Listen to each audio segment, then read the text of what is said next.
was weird, man. It was weird growing up because, like, I come from a small town, and it used to be hard for me to fit in with other kids, especially other black kids in my neighborhood. Mostly because I'm biracial. I mean, both my parents are black, but I listen to Coldplay, is what I'm trying to say. Like, that is my favorite group ever. It's weird, man, because the older I am now, the more I see things differently, right? Like, my perspective is completely different. I told you guys I got bullied as a kid. True story. When I was in 3rd grade, 2 fifth graders held me down on the ground. Well, a girl named Shaniqua sat on my head and farted. Now I'm in my 30s. Do you know how much money I have to pay to get a woman to do that to me today? Like, I had no idea how good I had it. I used to fantasize about Angelina Jolie making passionate love to me all night long. Now I fantasize about her adopting me. Like, that's where I'm at in my adult life. Everything's crazy, man.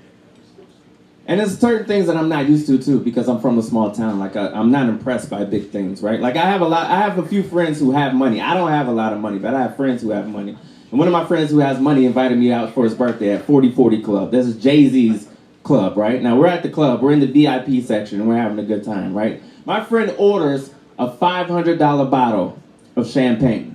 Now, I don't know if any of you have ever ordered a $500 bottle of champagne, or if you've ever seen someone order a $500 bottle of champagne, or if you've ever watched a rap video before. But when somebody orders a $500 bottle of champagne, things get crazy, right? First of all, 4 of the most beautiful women you will ever see in your life appear out of nowhere, right?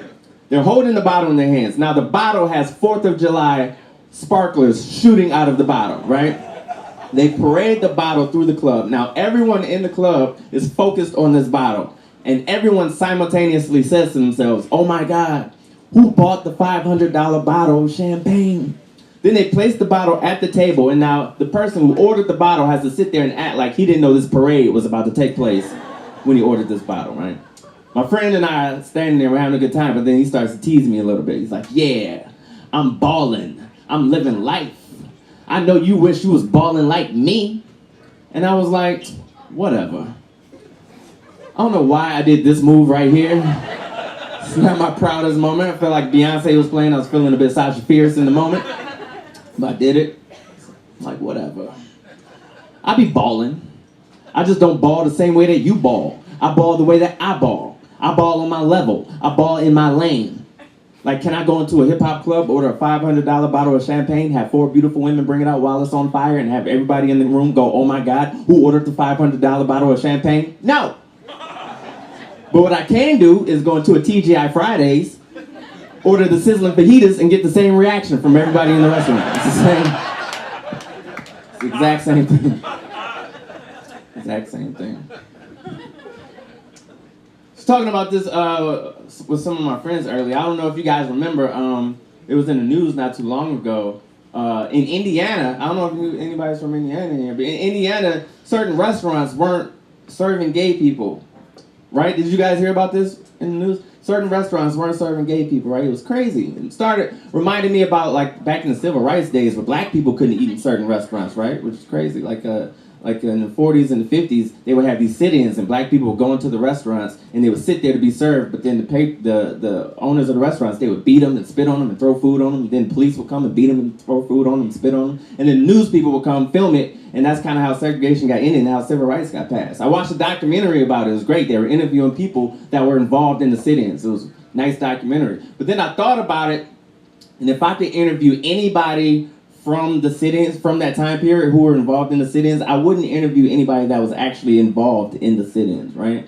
If I could interview anybody from the civil rights era, I would interview the first black person to ever go into one of those restaurants post-segregation and then order food from that restaurant and then eat the food from that restaurant. Like, who is this brave Negro? Do you know what I mean? Like, because it's not like they changed the staff. It's the same racist staff from before. It's not like it was like Monday racist, Tuesday new law, Wednesday still pretty racist actually. Still. I'm just saying, if I was to go to the pharmacist to get my prescription filled, right, and I saw that my arch nemesis, my enemy, was there filling my prescription, I'd be like, you know what, crabs it is. I can scratch. I'm just a little too militant, that's all, right? I'm a little more Malcolm than I am Martin, right? Like, I can't, if you don't want to serve me because of the color of my skin, that's fine. You do your thing, I'll do my thing, right?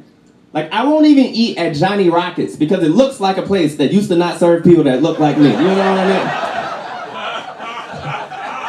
I won't stand for it.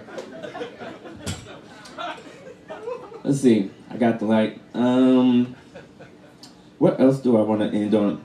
My Obama's about to go out. Hillary's about to come in. Let's all face it. Hillary's taking it. I like Obama, right? I like Obama because he did give us health care, right? And or Obamacare. It's a health care light. It still counts, right? I have it. But I don't know if you guys remember, they said his whole presidency was going to be in jeopardy. His whole presidency was in jeopardy because the health, like the website wasn't working. Y'all remember that when he first came out? The website wasn't working. His legacy. Really? Word. I'm sorry, sir. You are the first black president of the United States of America. If your entire presidency is going to be in jeopardy, it needs to be for something a little more gangster than the website not working, right? Like, let it be a sex scandal at least, right? Or let me find out that him and Michelle are brother and sister. I don't care. It needs to be... Anything's better than... I prefer this happen. I prefer that this would happen. Like, let's say there's like a sea of reporters, right? There's a big press conference and there's a sea of reporters. And he comes up to the podium and he's like, whoa, I know you guys are disappointed, but I just want to say one thing. I was never born here anyway, so fuck it. Just hops on the jet and flies back to Kenya, wherever he's from. My name is McBee. Give it up for Rick, everybody.